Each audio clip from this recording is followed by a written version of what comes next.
dipasang ya, dipajang di sana gitu. Yang bahkan di sana ada tulisan itu bahwa ya hari ini kami ya, besok kamu gitu ya. Dan artinya bahwa tidak usah takut, tidak usah cemas, itu adalah bagian dari kehidupan gitu. Dan bahkan ketika kita hidup sebenarnya kita sedang merayakan kematian. Yang nanti kalau dijawab oleh Heidegger itu menjadi lebih dimantapkan secara filosofis ya.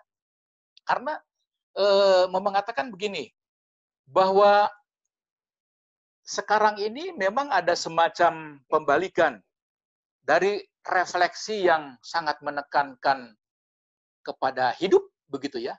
Yang dulu sebenarnya refleksi itu ada pada kematian, pada maut ya. Itu juga dikritik oleh Heidegger ya. Heidegger menganggap ada perubahan dari modern gitu ya. Dari pramodern ya, berarti tanda petik kalau bahasa saya itu romantik ya, romantik kemudian ke modern. Itu tuh adalah refleksinya tuh yang direfleksikan kini itu mengenai hidup. Dan itulah yang sebenarnya akan melupakan dari yang paling esensi, yaitu kematian begitu. Karena justru kematian lebih tanda petik esensi begitu ya, penentu segala-gala. Nah, karenanya kalau misalnya dilihat dari sebut saja abad pertengahan, ada istilahnya ars moriendi. Ars moriendi itu berarti the art of dying lah, kira-kira gitu ya. The art of dying, seni mati ya. Seni sekarat ya. Artinya bahwa hidup itu tuh sebenarnya pada hakikatnya kan sekarat yang panjang, gitu kira-kira gitu ya. Hidup itu tuh kan pada hakikatnya sebenarnya rangkaian dari maut ya, kemungkinan dari kematian begitu. Dan karenanya kita harus membuat merayakan, mengangkatnya ke tingkat ars ya, tingkat seni begitu. Tadi sebut saja kalau misalnya contohnya kriptika kalau bahasa Indonesia ya, tadi kata Kombe tadi yang punya Kapusin itu, ya dia melihat bahwa ya oke, mati itu apa sih gitu ya. Ya, kalau teman-teman tahu melihat itu di ujung sana juga saya masih menyimpan ada tengkorak gitu ya. Satu Fransiskus itu memegang tengkorak gitu ya, dan Santa Magdalena juga kalau dalam ikonologi dia memegang tengkorak manusia ya, untuk menggambarkan kefanaan ya, dekat ya, bukan sesuatu yang menakutkan gitu, tapi bagian integra dari kita. Nah, itu sejajar rupanya dengan pemikiran dari Chuang Tzu ya. Nah, yang berikut saya akan masuk kepada Martin Heidegger ya. Ini tentu saja ya panitia memilih nama ini tentu saja tidak salah ya, karena justru dialah yang paling kuat kalau secara filosofis berbicara tentang kematian ya, tentang maut, tentang arti maut ya. Pernyataannya yang sangat terkenal yang teman-teman tahu itu adalah Sein zum Tode ya. Ada untuk mati ya, ada menuju kematian. Bahwa kita ini hidup ini tuh gitu ya, pada dasarnya mengarah kepada kematian begitu ya. Tapi itu pernyataan itu bukan pernyataan pesimistik atau pernyataan yang simplistik saja ya, tidak. Itu sangat filosofis mendalam, karena dia katakan begini, that is an essential understanding. Understanding is an essential way of death. Ya boleh bilang kalau yang namanya untuk mengerti persis eksistensi kita ini apa gitu ya, keberadaan kita ini apa, dicairkan arti hidup kita ini, mengapa kita hidup ini begitu ya, dalam arti itu ya, lebih cair lagi, tujuan kita hidup ini itu untuk apa gitu ya, kegunaan hidup kita ini apa gitu ya, sebut saja gitu ya. Sebut saja ini Heidegger lebih ontologi ya, tapi kalau saya mencoba membahasakan secara sederhananya gitu ya, dengan berbau pragmatik tadi, yang paling menentukannya itu apa? Kematian. Kematianlah yang membuat kita tahu sadar, ngeh, paham tentang keberadaanku. Bahkan untuk memberikan jawaban kenoti se auton, kenalilah dirimu, siapakah aku, begitu ya. Nah, hanya maut ya, hanya kematian begitu ya yang dapat memberikan jawabannya gitu. Artinya bahwa kehidupan kita ini begitu ya, yang tidak bisa tidak ya ditandai dengan kematian itu. Bahkan dia katakan adanya peradaban ini begitu ya, kultur kehidupan kita sehari-hari itu hanyalah representasi dari maut begitu ya. Ya bahasa saya hanya merupakan reifikasi dari naluri maut ya, death instinct gitu. Di mana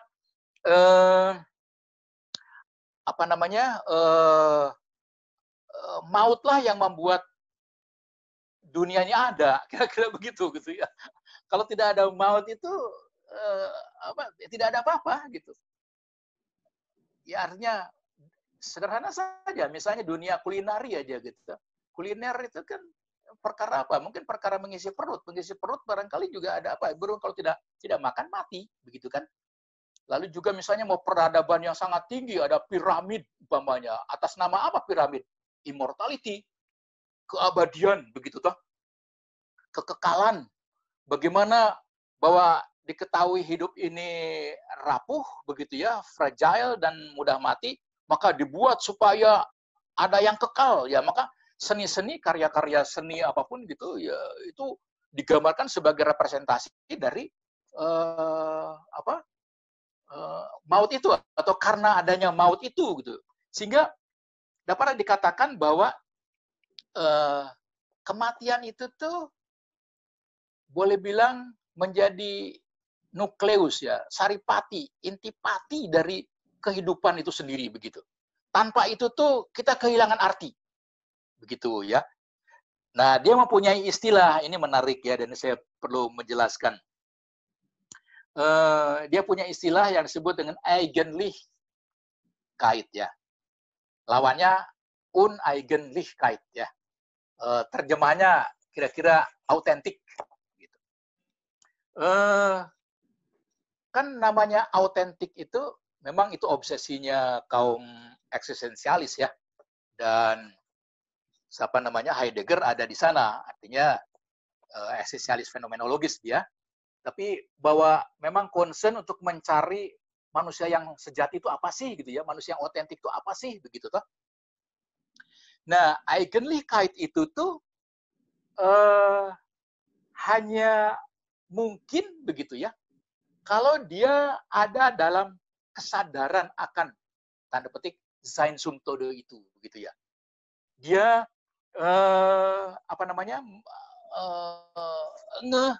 sadar, bahasa dia lebih bagus lagi yaitu mendaku gitu ya dengan kondisi maut itu. Dan kalau misalnya mendaku pada maut itu ya, artinya bahwa memang kondisi kita hidup itu ditandai dengan warna atau yang tampak tapi juga dalam arti yang dalam ya,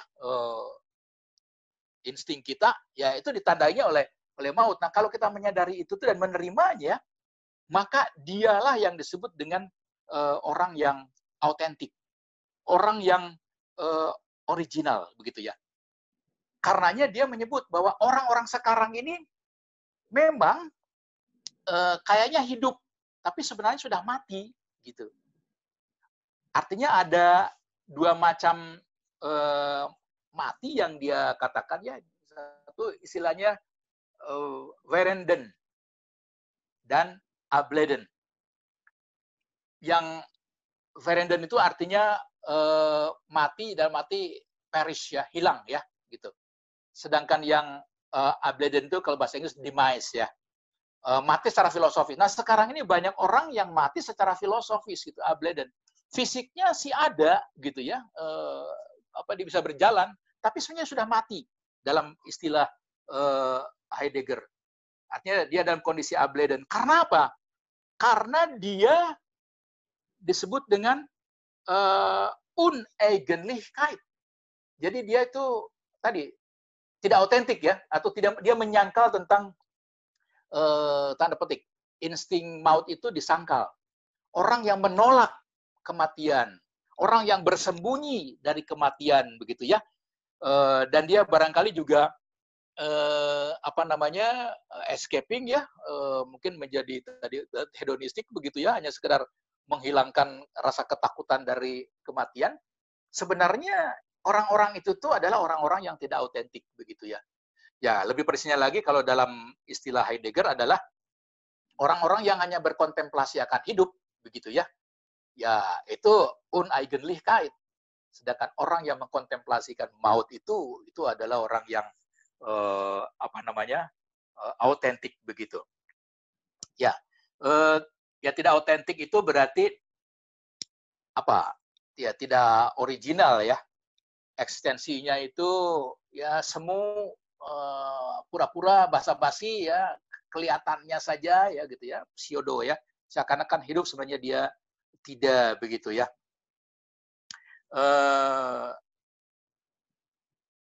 Ya, dan sementara kalau menurut Heidegger ya, di mana kita ini harus menerima maut ya, artinya pedulilah dengan mati itu, yang itu ditandai sebagai orang yang autentik. Karena apa? Karena struktur ontologis manusia itu ditandai oleh maut gitu ya, maut yang tak terakan ya, factum brutum gitu. Dan itulah mengapa dia dengan tegas mengatakan ya sein sum tode, ya ada ini untuk mati begitu ya.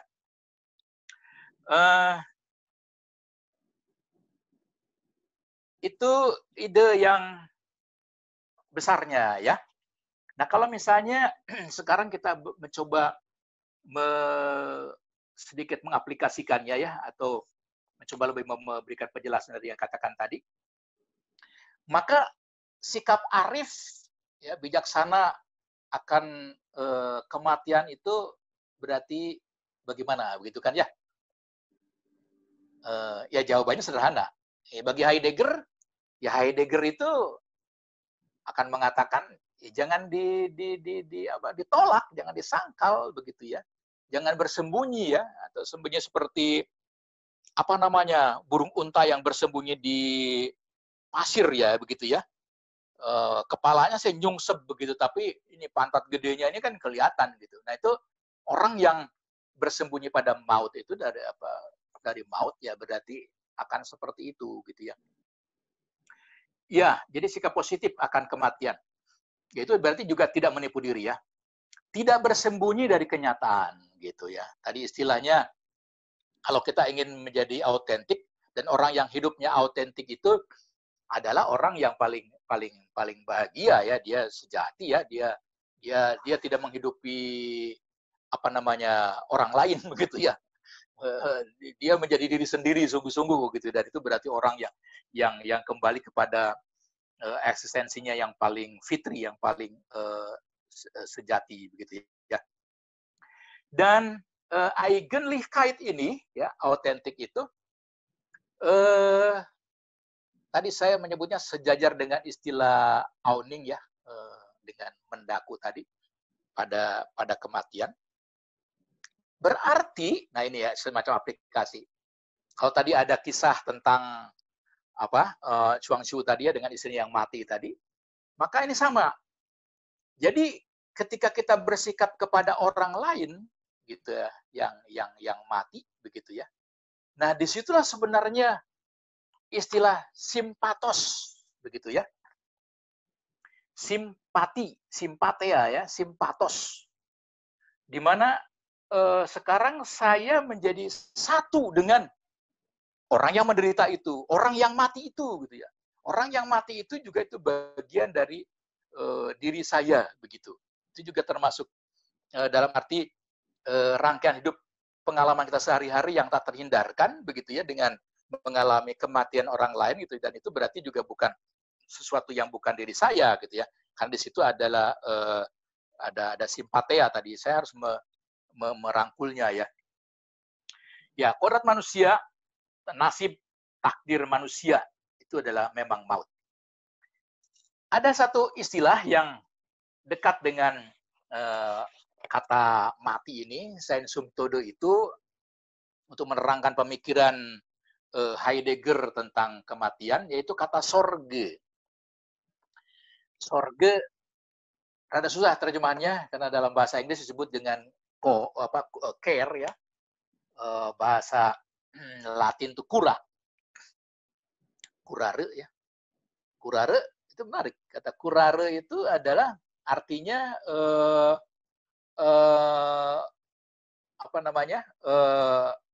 kondisi di mana orang mau memelihara kan, gitu ya. Nah, sorga ini di mana kondisi yang positif, yang menyenangkan, tetapi dalam kungkungan yang tidak kita dapat mengelaknya. Saya mengatakan bahwa care, ya, kura atau sorga itu juga yang membuat orang bisa merasa ya ditandai dengan kematian tadi ya. Dunia ini bisa menjadi sorga begitu toh. Hidup saya ini merupakan sorga. Di mana serentak sebenarnya itu tuh kondisi di mana yang sangat menakutkan gitu ya, kan namanya mati kan ya. Tapi itu bagian dari diri kita. Kita tidak bisa meninggalkannya begitu. Tapi justru juga memberikan arti gitu ya, memberikan makna. Karenanya mengapa saya menyebut tadi ya istilah dari Aristoteles ya, berhubungan dengan Eleos Phobos tadi ya. Phobos itu sekaligus juga menakutkan ya, fobia menakutkan gitu, tapi juga disukai, disenangkan gitu ya. Mengapa juga Freud ya dan Lacan itu menganggap kematian itu seperti saat yang paling bahagia, itu pengalaman sublime gitu kan, gitu. Ya artinya bahwa bahkan jenis kelamin ya, bahwa mors itu jenis kelaminnya feminin ya, karena suatu yang menyenangkan, menarik gitu ya, ada daya pikat gitu, tapi juga di dalamnya mungkin tersimpan hal yang sangat menakutkan begitu. Ya, nah itu seperti sorge gitu ya. Nah, sorge ini boleh bilang bagi dia ya, the highest aspiration of being. Jadi yang namanya aspirasi yang paling tinggi dalam kehidupan itu yaitu sorge. Dan sorge itu kan kalau diterjemahkannya makanya suffering, itu bukan suffering loh, bukan ya. Tapi di mana ya mungkin saya menerangkannya begini, kalau pakai istilah bahasa Belanda ya, zorg gitu ya. Ada Buitenzorg. Buitenzorg itu kan Bogor. Nah, Buitenzorg itu berarti tempat yang paling nyaman, paling enak gitu ya. Mungkin juga ada hubungannya sor gitu dengan surga gitu ya. Ini saya nggak berani mesti dilacak lagi etimologinya. Tapi ketika menyebut Bogor itu sebagai tempat yang paling nyaman itu sebenarnya toh ada di dalam ya kungkungan yang serba tidak pasti juga begitu ya. Ada kondisi yang serba tidak pasti juga begitu ya. Jadi tidak bisa sih dimutlakan bahwa kemudian namanya sorga itu ya, sorg itu suatu yang enak-enak saja. Tapi sejajar juga dengan istilah Shangri-La ya. Shangri-La itu kan gambaran atau kondisi di mana ada tempat yang nyaman, yang paling membahagiakan begitu ya. Tapi di luar itu kan tempat yang tidak membahagiakan gitu ya. Hanya dalam mitologinya menarik. Orang masuk dalam Shangri-La itu yang seakan-akan di situ akan bahagia, karena di situ tidak ada kematian gitu ya. Karena di situ orang akan muda terus begitu ya, seperti mitologi puer eternus ya, sama Peter Pan ya kalau nggak salah ya, itu di mana dia sangat muda terus, yang ternyata juga ketika tidak hidup muda terus itu tidak bahagia juga begitu. Nah, dikisahkan orang yang masuk di dalam Shangri-La juga ingin keluar dari situ begitu ya, ingin menjadi seperti normal. Sama Buitenzorg juga begitu ya. Bogor itu gitu ya. Ya indah, menarik, menyenangkan, tapi sebenarnya orang ingin keluar dari sana. Nah, demikianlah istilah sorga itu gitu ya. Nah, sorga itu ini Heidegger ya, saya refer langsung. Dia bilang ada 3 lapis sorga itu. Pertama, being in the world, berarti ada dalam dunia, begitu ya. Lalu yang kedua, overlap forward, di mana serentak ada proyeksi yang mengarah ke tadi ya, sein subtode. Jadi dia ada dalam dunia, tapi mengarah ke ya. Lalu being with inner worldly entity, di mana kita berada juga di dalam dunia yang duniawi seperti ini begitu ya. Jadi ada 3 lapis. Kita memang tidak bisa lepas dari ketiganya ya. Kehidupan dunia yang carut marut ini, yang banyak penyakit ini, yang dari COVID ini ya, yang politik yang tidak jelas dan sebagainya umpamanya gitu kan. Ini kondisi yang carut marut berarti sebagai being with inwardly entity ini ya. Tapi juga ingat loh, kita ada dalam dunia yang bukan dunia ini saja, dunia kita dunia adalah yang mengarah ke gitu ya, ke maut ya tadi, ke ada purpose ya. Dan yang selanjutnya adalah bahwa being in the world, bahwa kita ini sendiri adalah sebenarnya ada di dalam dunia. Itu untuk menggambarkan manusia. Nah, itulah sorga begitu ya. Sehingga boleh bilang maut itu juga ada hubungannya dengan sorga, ya tidak bisa dipisahkan begitu ya. Sementara the meaning of being gitu hanya kita dapat pahami lewat pengertian sorga itu begitu ya. Baik, prinsipnya bagi Heidegger, teman-teman ya, kematian itu tidak menakutkan, gitu, bahkan mungkin positif begitu ya, atau baik, bukan karena hanya sebagai faktisitas hidup kita, tapi memang ya itu kenyataan yang bukannya tak terelakkan, tapi itu perlu gitu loh. Kita hidup itu ya ditandai dengan kematian itu begitu. Baik. Nah, ya saya cepat-cepat. Sekarang kita lihat Thomas Nagel ya. Apakah ya dia umurnya 83 tahun ya, tapi perlu saya sampaikan karena nama ini juga masuk di sana dan saya menganggap memang penting juga sih mengetahui bagaimana pendapat pemikir ya, termasuk pemikir besar masa kini ya, Thomas Nagel ini, yang berbicara tentang kematian ya. Ya, sekedar background-nya bahwa Thomas Nagel ini, kalau teman-teman tahu, dia adalah protege-nya John Rawls ya. John Rawls yang bukunya sangat terkenal mengenai teori keadilan gitu toh. Nah ini orang boleh muridnya atau pengikutnya gitu ya. Jadi ada hubungannya berhubungan dengan etika gitu. Hanya dia di kategori ya. Kita bagaimana? Nanti ada sesi tanya jawab kira-kira 10 menit lah minimal. Jadi mungkin 1 menit lagi kalau bisa presentasinya kita berikan. Nah ini Nagel ya. Baik kalau gitu Nagel ya saya persingkat. Poinnya bagi Nagel ini ya, Thomas Nagel itu dia katakan karena dia ini adalah seorang skeptik dan ateistik ya. Dia katakan ya mengapa mesti takut mati begitu. Baik buruk mati itu karena apa? Baik buruk mati itu juga karena patokannya itu adalah hidup ya. Bukan patokannya mati gitu. Karena kita takut meninggalkan hidup karena dianggap hidup ini senang gitu. Ketika mati takut tinggalkan. Dan yang kedua tadi karena saya mati takut karena apa? Takut diadili begitu. Dan itu membuat adalah agama ya atau Tuhan begitu. Dan kalau itu tidak ada, ya otomatis sebenarnya kita bisa tenang saja hidup apa mati itu. Mati itu tidak atau jangan bahkan sebagai suatu yang menakutkan ya. Baik, mungkin itulah nanti barangkali kalau ada yang menanya lebih jauh berhubungan Nagel kita akan lanjutkan. Mungkin prinsipnya itu aja dulu Kang Moderator, mangga. Siap, Romo. Terima kasih banyak atas presentasinya yang sangat luar biasa, luas sekali. Hanya sayangnya kita dibatasi juga oleh waktu dan saya coba melihat cepat tadi pertanyaan yang sangat banyak. Tapi untuk mempersingkat, mulai dari yang memberikan teks pertama, Ibu Ratna Lindawati Lubis, mungkin bisa diberikan mic-nya, Saudara host, ke Bu Ratna. 1 menit saja, tapi jangan lama-lama ya, biar penanya berikutnya juga bagian. Baik, Romo, selamat malam. Malam.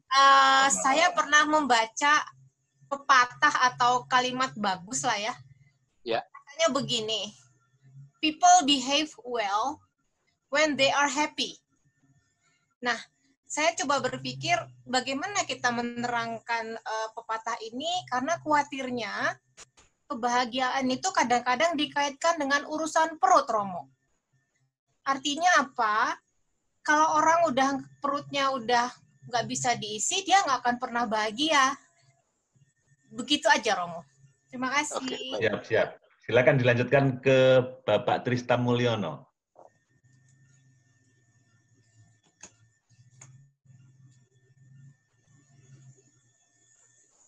Halo, Pak Tristam.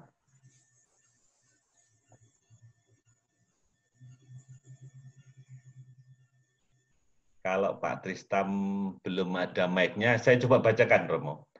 Pertanyaan beliau adalah bagaimana dengan kecemasan atau ketakutan akan hidup atau mati yang sia-sia.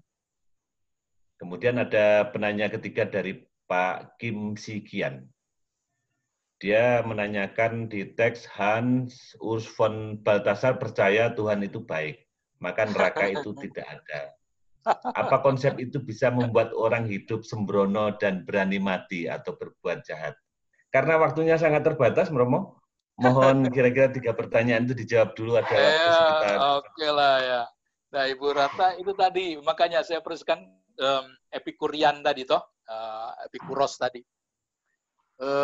Di mana dasar epistemologinya itu kan soal rasa nikmat. Dan itu tidak salah ya. Karena memang de facto begitu ya. Adalah bohong kalau saya sendiri ya sebagai pastor yang asketik tanda petik gitu. Itu tidak bersentuhan juga dengan hal yang nikmat begitu ya. Artinya memang menandai hidup kita. Sehingga kaum hedonis itu juga tidak omong kosong ya. Bahkan kalau bilang mungkin peradaban kita ini kalau dikalkulasi, dikalkulasi dan artian di mana sih lebih banyak orang yang lebih hedonis atau yang via negatifanya kaum stoik ya yang penuh dengan asketis itu mungkin ya perbandingannya mungkin saya omong kosong ya barangkali 75 banding 25 saja begitu. Artinya bahwa masih tetap banyak orang yang berpikir wilayah perut dan di bawah perut gitulah gitu ya. Artinya hanya pada wilayah soal ya kesenangan mata, kesenangan perut dan di bawah perut ya berarti dalam itu berhubungan pemuasan libidinal begitu, lebih animal begitu. Nah, bagaimana menjelaskan kepada mereka ya? Jawabannya begini, bahwa iyakah itu akan memperoleh kebahagiaan? Nah, gitu. Mungkin nikmat, gitu ya. Tetapi bahwa yang namanya happiness itu beyond pleasure gitu. Bahkan ya kalau saya mengambil sisi negatif ya kampungan, seorang sadomasokis misalnya gitu ya. Itu kan sebenarnya dia menderita tapi nikmat gitu kira-kira ya. Dan juga ketika orang yang melakukan sacrifice ya justru kan semuanya tidak nikmat. Tapi dia itu ada semacam tanda petik kepuasan batin ya, yang itu namanya bahagia. Jadi happiness tadi mungkin saya ragu kalau diartikan sebagai happiness dalam arti yang lebih mulia, lebih luhur ya untuk Ibu Ratna itu. Tapi itu pasti lebih pleasure. Hanya kalau sekali lagi Epikuros kan mengatakan enggak, levelnya memang begitu. Dan itu memang nilai-nilai kehidupan itu parameternya itu berdasarkan nikmat atau enggak nikmat gitu ya. Dan hidup kita itu selalu berdasarkan nikmat, senang atau menghindarinya. Ya, lalu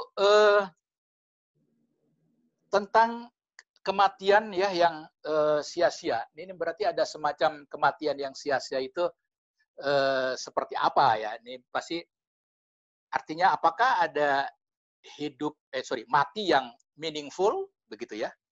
Lalu ada yang mati yang sia-sia ya, berarti meaningless gitu ya. Tidak ada artinya gitu.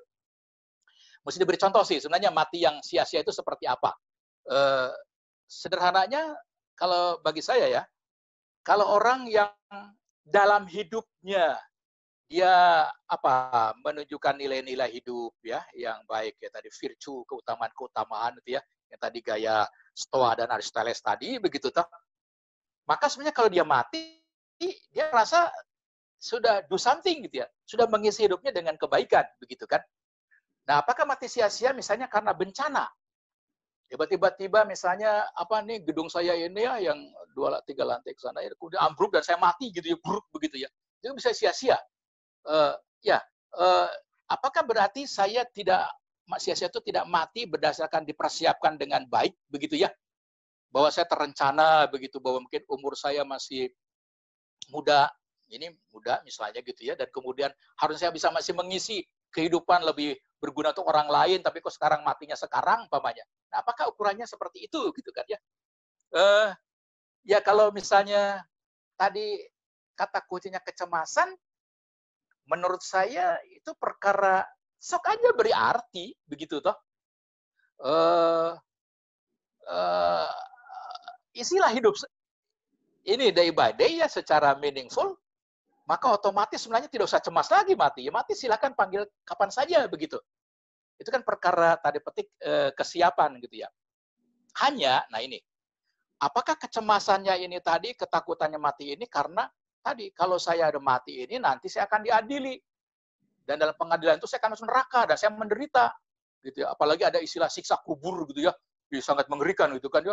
Siksa kubur, bahkan di kubur pun ada siksaan gitu. Nah, itu kan menakutkan gitu toh. Sehingga saya tidak mau mati sia-sia dalam arti seperti itu gitu. Nah, jawabannya isi aja dengan kebajikan. Nah, ini menarik ini dari Baltasar ya. Saya tidak ingat persis itu di mana dikatakan ya, dalam konteks apa itu dikatakan Baltasar ya. Karena saya adalah Baltasarian. Saya adalah readernya Baltasar begitu ya. Artinya saya membaca Baltasar dengan baik karena memang saya juga mengajar gitu toh. Tetapi bahwa pernyataan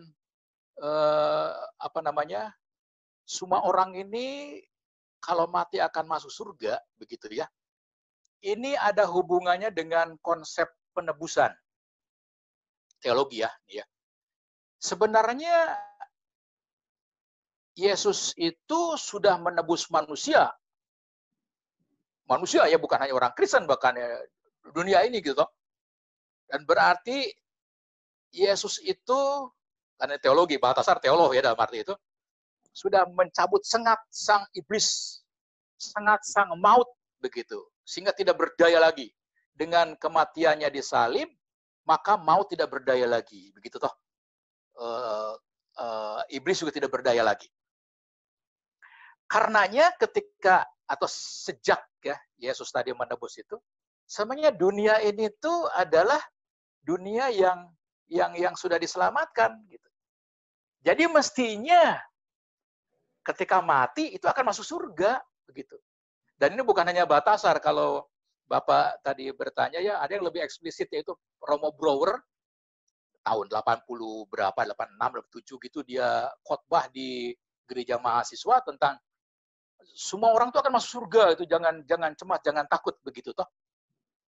Nah, artinya ada pernyataan yang memang reasonable di dalam arti teologi gitu toh. Hanya kalau kita tariknya dengan logika begitu, ya kalau ada yang tanda petik mempercayainya gitu. atau saya ternyata melawannya ya, atau tidak percaya dalam arti itu, dan bahkan juga ternyata hidup saya juga bertentangan dengan yang seharusnya orang yang sudah ditebus misalnya gitu ya. Ya otomatis dong sebenarnya tidak masuk surga. Tapi menariknya yang mudah-mudahan karena Bapak ini baca Batasar, jadi saya katakan dalam pengadilan nanti ketika sudah mati itu menarik, Pak. Yang ditanyakan itu tuh bukan agamamu apa, bukan. Yang ditanyakan itu adalah apakah kamu berbuat sesuatu kepada orang lain yang menderita, kira-kira gitu. Kepada yang telanjang, kepada yang lapar gitu ya, orang yang homeless, bla bla bla itu. Kalau itu dilakukan berarti sok boleh masuk surga. Gitu. Jadi tindakan karitatif. Sehingga Bapak kalau tadi Bapak sudah melakukan itu sebenarnya jangan takut, Bapak juga akan masuk surga gitu ya. Kira-kira gitu, Kang Moderator. Baik, Romo, terima kasih. Sebetulnya ada sekitar 17 ini pertanyaannya ini. Boleh pilih yang Hanya bagus. ada resiko terpotong nanti kalau, gitu ya. kalau kita lanjutkan. Sayang. Sebelum kita tutup, Romo, ini ada pengumuman Ya. dari panitia, dari Pak Slamet minggu depan. Narasumbernya Ibu Rike Diah Pitaloka. Tapi sebetulnya kalau tadi dari pihak hostnya mau uji coba, mau diperpanjang, Romo kira-kira masih berkenan berapa menit lagi, Romo? Kalau Saya terserah. Saya terserah. Saya menjawab pertanyaan itu ya. Kita sudah siap ya, Romo ya. Mudah-mudahan Romo sehat selalu. Kalau ada ya. yang penasaran bisa mati loh. Belum tidak dijawab pertanyaan bisa mati. Ya. Ini biar teknisinya juga punya pengalaman kalau lewat waktu gimana ini. Boleh ini kalau mau diberikan mic-nya kepada Saudara Andri Baharianto. Silahkan dicoba.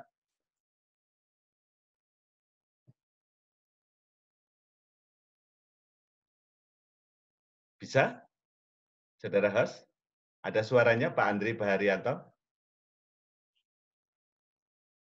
Ada.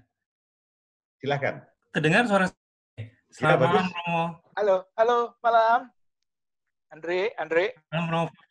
Ya, pertanyaan saya ini, Romo. Tapi sebelumnya saya punya kesimpulan. Jadi hari-hari latihan biologis manusia itu sebagai mikrokosmos itu sudah clear, bisa diterima sebagai bagian dari siklus kelangsungan dan keseimbangan makrokosmos yang sangat organis. Artinya itu bukan hanya terjadi pada manusia ya, pada seluruh entitas kehidupan itu akan mengalami hal yang serupa. Nah, apakah kematian jiwa, kematian rasa, kematian hati, kematian solidaritas, kematian kesadaran pada manusia yang hidup justru dan mencemaskan? Lalu yang kedua, apakah kematian ontologis akan melahirkan kejahatan, ketidakadilan, ketidakseimbangan, dan chaos? Itu aja, Romo. Terima kasih. Selamat malam semuanya. Malam. Langsung, Romo, silakan. Ya, kalau misalnya saya langsung bersandar kepada Agustinus ya, seperti saya katakan tadi, maka ketika orang mati tadi, siklus yang sifatnya fisikal, alamiah tadi itu akan kembali lagi, begitu? Oke. Dan Agustinus akan menjawabnya iya, karena bukan hanya saja jiwanya, begitu ya, abadi, rohnya, tetapi juga tubuh, gitu ya. Walaupun itu bagaimana digambarkannya memang susah, ada yang menggambarkannya, ya tubuhnya baru, tapi masih tubuh, begitu ya. Oke, memang itu mesti bicara yang sangat khusus lagi. Tetapi bahwa ketika ngomong ini ngomong apa genetika ya, ngomong genetik atau ngomong apa DNA begitu ya, mengenai jiwa kesadaran tadi ya, rasio ya kata-kata kayak gitu tuh, apakah itu setelah mati itu bisa, ketika orang mati itu bisa masih hidup gitu ya? Jawabannya bisa gitu ya. Ini secara saintis ya. Saya bodoh tentang itu ya karena saya teolog ya. Yakni bahwa genetik kita itu tuh kalau di tanda petik diawetkan begitu ya. Tanda petik kalau misalnya kemudian ketika saya sebelum mati atau bahkan sudah mati juga diambil dan kemudian ini dihidupkan begitu ya. Itu akan kurang lebih punya struktur yang sama dengan saya gitu. Berarti otomatis tadi perasaan, mungkin kesadaran ya akan sama begitu. Itu kalau ngomong masih akan ada di sananya begitu ya. Tadi misalnya Chuang-Chu ya akan mengatakan iya ada gitu ya. Itu aja dalam arti Taoisme. Hanya kalau tadi bicara kepada siapa namanya Thomas Nagel itu nggak ada, karena kita tidak pernah tahu kok di kehidupan sana itu gitu ya. Artinya tidak bisa menjudge, tidak bisa memfalsifikasi ada nggak ada itu bagaimana gitu di luar logika kita begitu kan ya, di luar pengalaman kita gitu. Dan dia anggap tidak ada gitu ya. Tidak ada kekekalan kesadaran begitu ya. Karena nah itu tadi masalahnya kita tidak punya waktu menerangkan ya soal kesadaran itu sangat individual, sangat personal begitu ya, dan tidak ada yang namanya kesadaran universal begitu, dan juga self besar, kita masuk dalam self kecil ini masuk dalam self besar gitu ya, dalam keabadian itu tidak ada dalam pemikiran Nagel gitu. Hanya kalau dalam pemikiran tadi Chuang-Tzu dan juga misalnya Agustinus saja misalnya, ya ada, percaya gitu ya. Lalu kemudian kalau membandingkan kematian ontologis ya dan ya kematian filosofis tadi dengan kematian perishing tadi ya, fisikal gitu.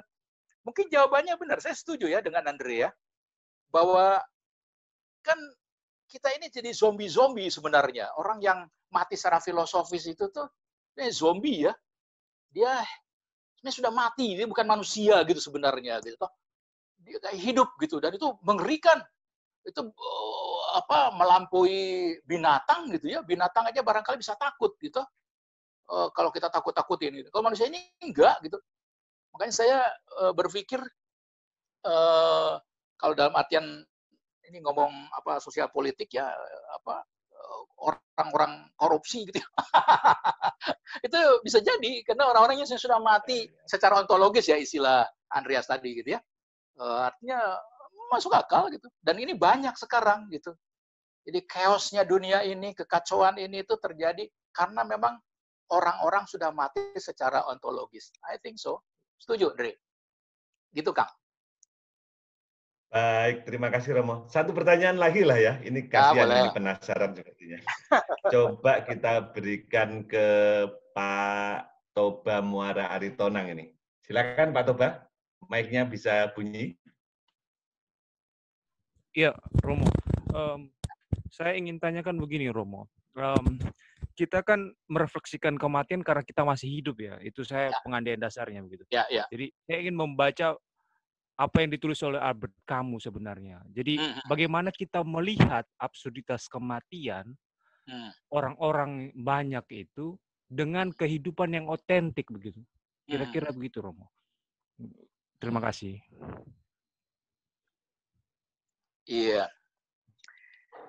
Iya, Albert, kamu memang paling bagus ya dibahas ya, terutama berhubungan dengan samparnya itu ya. Artinya sama dengan COVID-19 ini gitu.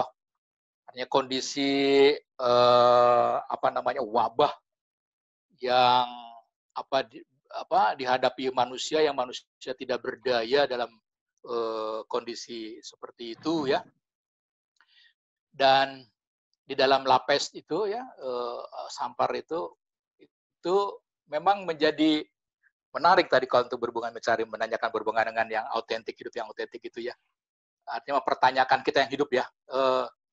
Karena misalnya kalau di dalam sampar atau pes itu yang dibenturkan atau yang diinterogasi ya, yang diperkarakan itu ada kondisi maut seperti itu ya, di mana ada orang yang inosen mati gitu ya, anak kecil mati itu, bayi mati gitu, orang yang saleh mati, ya gitu kan, orang jahat mati barangkali itu dianggap nggak apa-apa gitu.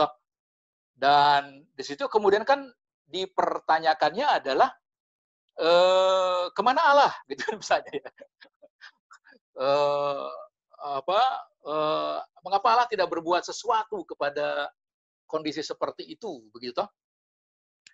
Dan kalau kita berhadapan dengan kondisi seperti itu tuh, berarti kan otomatis itu menjadi sungguh-sungguh kembali kepada diri sendiri ya.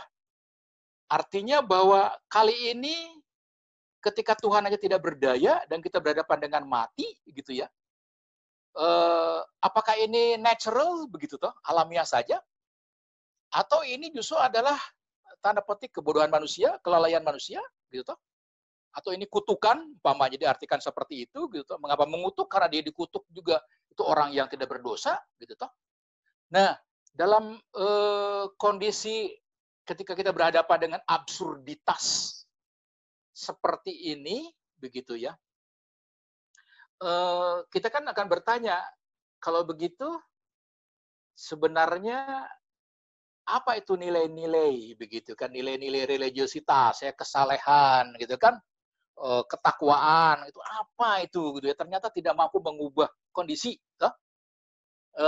Lalu bahkan bertanya di mana Allah ya, atau why God bahkan ya, mengapa Allah membuat begini, boleh aja bertanya, tapi itu kondisi yang sangat absurd. Nah, ada yang menarik bagi Albert Camus ya, ketika berbicara mengenai autentisitas ya, kan pertanyaannya kalau kondisi kayak begitu, Albert Camus juga mengatakannya, mengapa nggak bunuh diri saja, begitu. Kalau bunuh diri kan berarti sebenarnya ya sudahlah gitu kan, saya selesai karena itu absurd yang kita hadapi. Dan dia punya kisah-kisah ya, drama dan sastranya semuanya yang serba absurd itu gitu toh.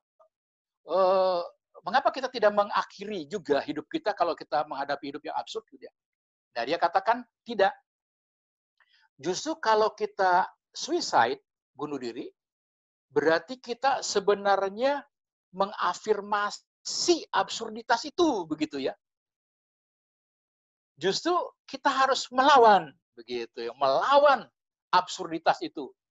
Saya autentik kalau saya melawan absurditas itu, gitu ya, dengan segala macam kemampuan saya, gitu ya, bahwa istilahnya sampai tetes darah penghabisan ya, until the last drops gitu ya, atau sampai habis terkuras pikiran barangkali, harus melawan gitu.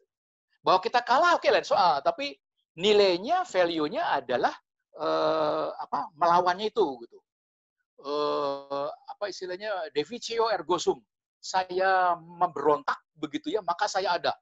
Maka keberadaan saya, autentisan saya itu ada dalam memberontak kondisi seperti itu. Kondisi yang absurd.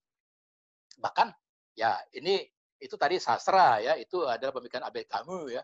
Dan apakah juga boleh bilang dapat direduksi pada masa sekarang ini dalam kehidupan kita sehari-hari sekarang ini? Saya kira gitu ya.